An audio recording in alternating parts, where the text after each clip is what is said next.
a family on a mission to move their century-old farmstead. I keep having this recurring dream that a tornado is going to come or it's going to tip over. Will their precious home survive a treacherous trek across bumpy fields? Over busy railroad lines? There goes the house, Frederick John. And under high-voltage cables? Could have been killed. For a little bit of trouble. This backcountry hike is nothing short of one massive move. Joe, Analie, and little Freddy Plates are a young family living in southwest Minnesota. Like their ancestors, for the last 4 generations, they're farmers working 500 acres across the state. And it's their busiest time of year, harvest. We farm corn, soybeans, and wheat, and we have some cattle. Their home is this beautiful 100-year-old farmhouse. This huge property has been in Joe's family for 30 years. Frederick was born here in 2008. His first steps were taken in the living room. This is the only home that he's ever known. The house is also the hub for the whole extended family. But they face a dilemma. The couple have inherited 200 acres of fantastic farmland, but it's 20 miles away.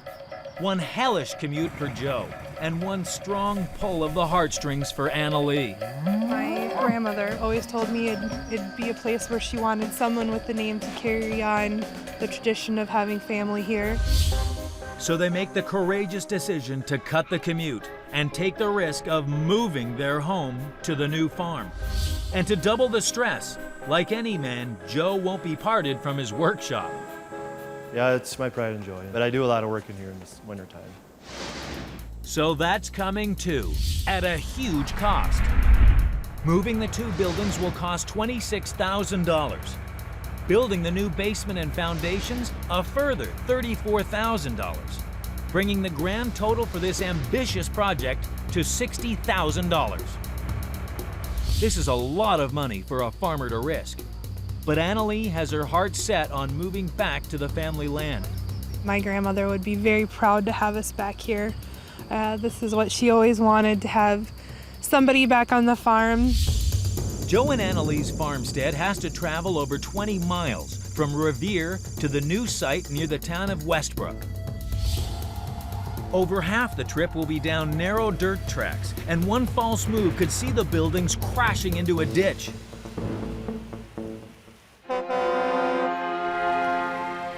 Joe and Analie call in Minnesota's leading house movers, a family-run firm of 3 brothers, Garvin, Marlon, and Jerry Marcus, along with their 3 sons, Eric, Kevin, and Dan. What could be better? A family of heavy haulers to move this huge family farmhouse. Task 1, build a sturdy platform underneath the house to support the walls as they lift it. Garvin will use steel beams for the job. By noon today, we should have most of the beams in place unless we take a long coffee break. But there's a problem already. A massive load-bearing wall obstructs the team from sliding the beams into place. Without these, there's no way to lift the house safely. The wall is too thick to drill through, so they'll use the beams as battering rams, hoping to hit through in exactly the right spot. You never know if the house will fall down or not, I guess. Hey, Dan? Fred. Don't do this with your own house.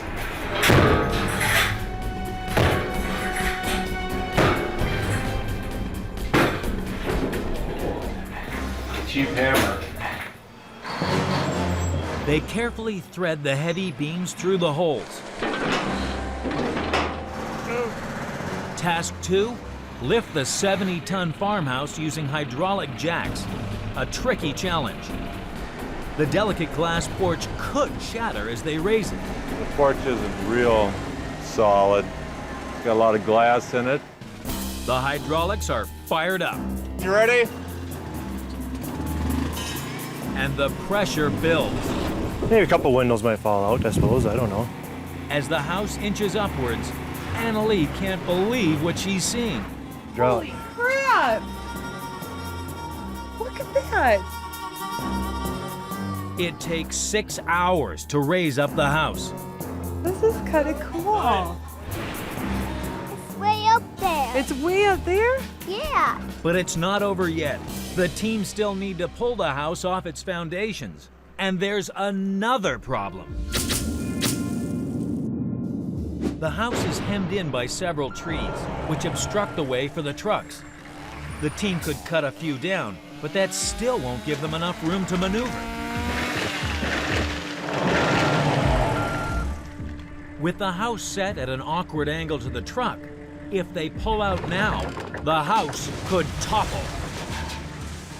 To get out of this tight spot, they have to slide the house onto the road sideways.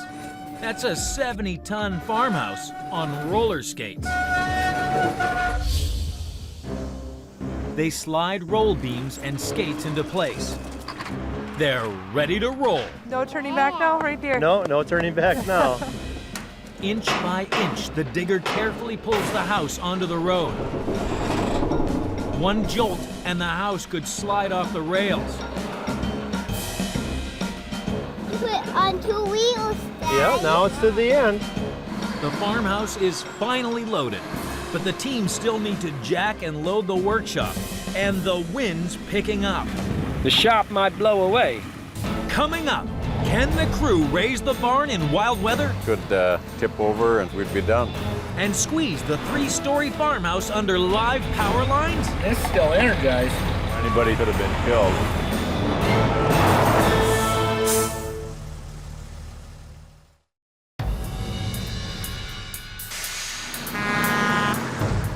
Joe and Analie's 70-ton family farmhouse has been jacked up This is kind of cool. and slid onto wheels, ready for a cross-country journey. No turning back now. But before they can hit the road, the team must lift the workshop, and the wind is causing issues. The shop might blow away. A giant gust into this big empty space could topple the building. Could tip over and we'd be done. The crew work hard to quickly wrench the workshop free from its footings, but they'll have to wait until tomorrow to move.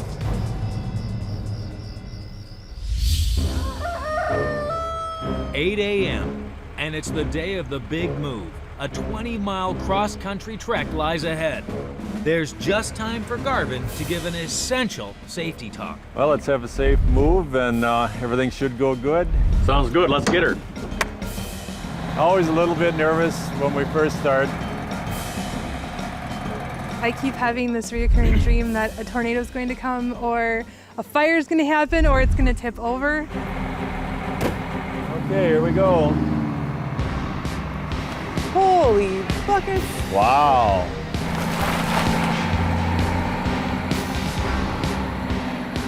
It didn't seem quite real to me until it's actually on the road, so this is great. Analie's putting the safety of her antique home firmly in Garvin's hands. 10 miles an hour is fast enough here on this road. 10-4. It's a narrow road for a super-sized load. Yeah, we've clipped a few mailboxes in the past. But up ahead, there's a much bigger obstacle. Massive power cables, and lots of them, blocking the move team's path. The lines are low and could easily catch on the farmhouse's tall roof, spelling disaster. The team were hoping to raise the lines, but they're too taut. They have to be cut to make enough room for the house. But the lack of cable tension could cause the telegraph poles to fall, blocking the way. Electricians have to be on hand to prop up each pole as they cut the cables. A long, slow process that could add many more hours to this journey. The convoy reaches the first power line, but with no electrician in sight, Garvin's crew can only presume this one is already switched off and high enough for the house to pass under. Well, that line is dead. Yeah, they were supposed to have added plenty high. The 50-foot tall house inches underneath. Joe can't believe how tight it is. Looked like the wire was awfully close up on top, but they made it under. But just as they make it out the other side, a horrified electrician intercepts them. We're set up over there. We're not ready for this. And this is still energized. The line was live. The crew and house just had a lucky escape. Were we close here? Yeah, too close. The metal building, that's a good way to be looking for more workers. After this close shave, Garvin's crew are a little shaken. Anybody standing around the building could have been killed. But this is just the first power line of many. As the convoy reaches the next one, the electricians are ready. Well, we're waiting for the wire company to take down these 2 wires. All these obstacles are delaying the move, time they just don't have. Tomorrow's supposed to be rain, so it's to get her done today. By the time they're free of the power lines, they've already been on the road for 3 hours. But up ahead, yet another problem threatens to derail this move. A railroad cuts across the road. Its uneven surface could bump the farmhouse off the truck. To prevent this, the team will have to quickly build a level gangway over the tracks from long wooden beams. But the tracks are bigger than they thought, and they quickly run out of wood. The road isn't wide enough for our dollies underneath the house, so we just got to extend it a little bit. Garvin grabs more planks and hopes they're enough to give the house a smooth ride. As the house crawls forward, Analie is more worried about approaching trains. They called the railroad company and let them know that it was going to be taking place, and we have a lot of train traffic on Highway 14. It's a bumpy ride, but the house makes it across safely. And the huge workshop follows behind. But the team are still only halfway to the new site. They'll need to pick up the pace to make it before nightfall. Coming up, will the house survive a run-in with tall trees? We're in a little bit of trouble. And make it onto the new site in one piece?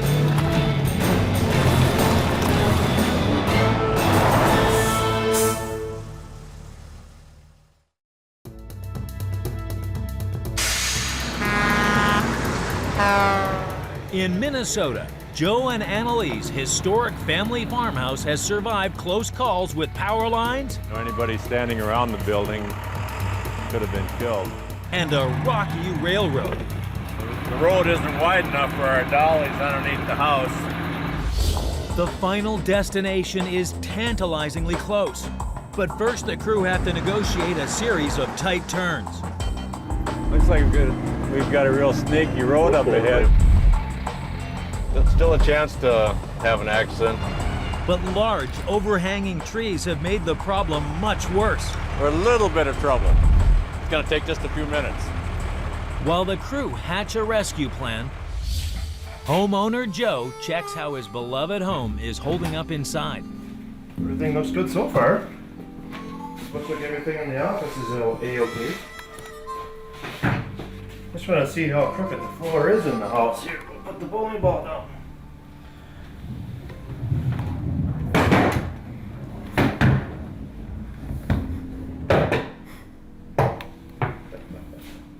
And it's not much better outside. The team are stuck. They fear the low-hanging branches could damage the house. So we've got to back the truck up there and get the chainsaw going and buzz that branch off so it doesn't wreck the roof on the house. The lower branches are easy, but the only way to reach the higher ones is for Eric to ride the roof, 40 feet in the air, cutting the branches with a giant saw as they go. Clear, take her head. He's okay up there. He's all right. Do not try this at home.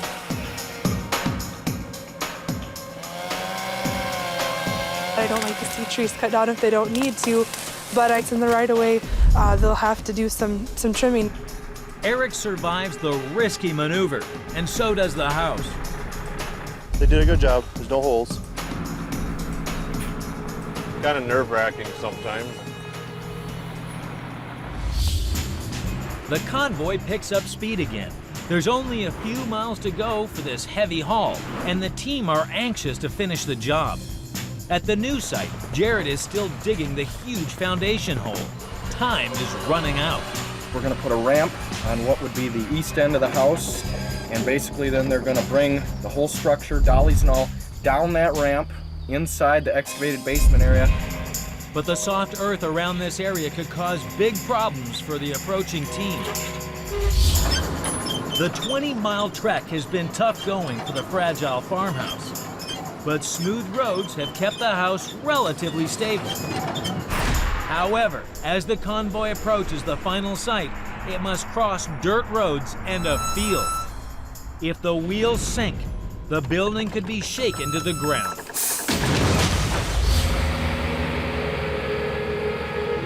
The road must be a little bit soft here.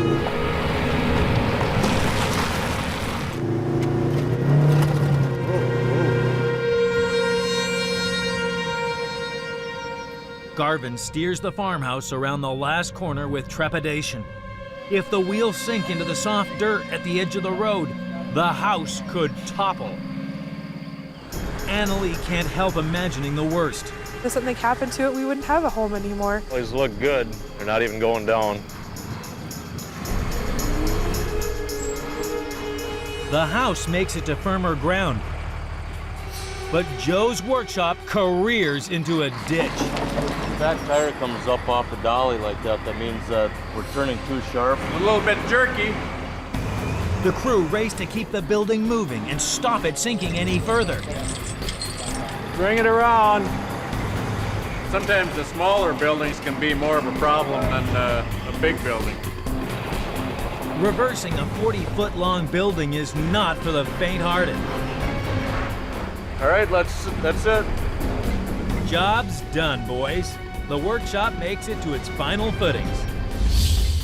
1, 2, 3, again! Much to the relief of Analie. I guess I didn't have to worry so much about that, but I still did, just because it's our house and I didn't want to see anything happen to it. But don't get too excited, Analie. There's still a steep ramp for the house to drive down. Coming up, can the crew squeeze the farmhouse down a steep slope to deliver it in one piece? Oh, come on, baby.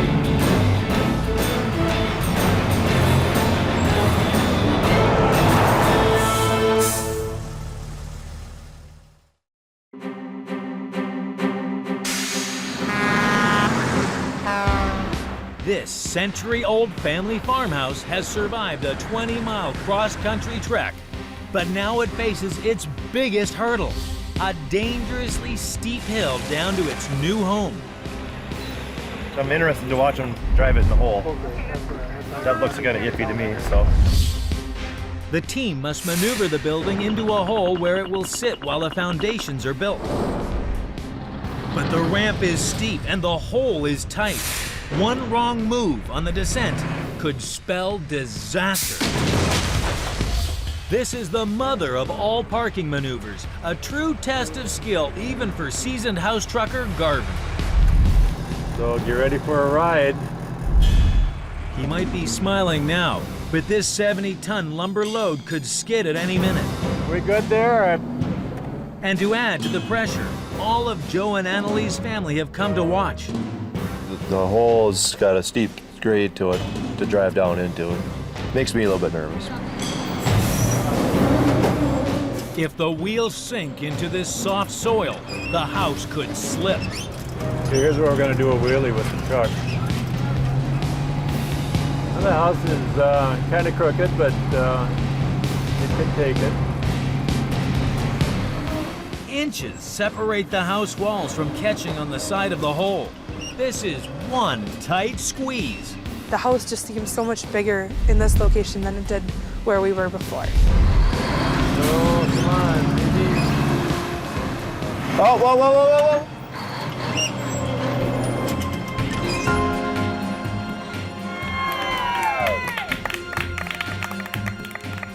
Yeah, a little relieved. Now we can relax. Garvin has made a big fan in little Freddy. Thank you for moving my house. Oh, you're To welcome. Papa's. Parents would just be very happy to know that the next generation is going to be living here. After a nerve-wracking day, the house is finally at its new home. I can't wait till we can get back in there. That'll be great. The family can now enjoy it for many more generations to come. 2 months after their historic farmhouse arrives, Analie and Joe are settling in well. I think Joe has a more relaxing daily life now because everything's here for him and he can get up and go start his work. The whole family can enjoy their farmhouse in its new location. We probably eat together once or twice a week with my parents. It works out pretty good. But the changes might take a bit more getting used to for little Freddy. One morning he asked me if we can move the house back because he still thinks of this as Grandpa's place. But I think as he gets a little bit older, he'll understand that we're gonna stay here for good and we're not just visiting.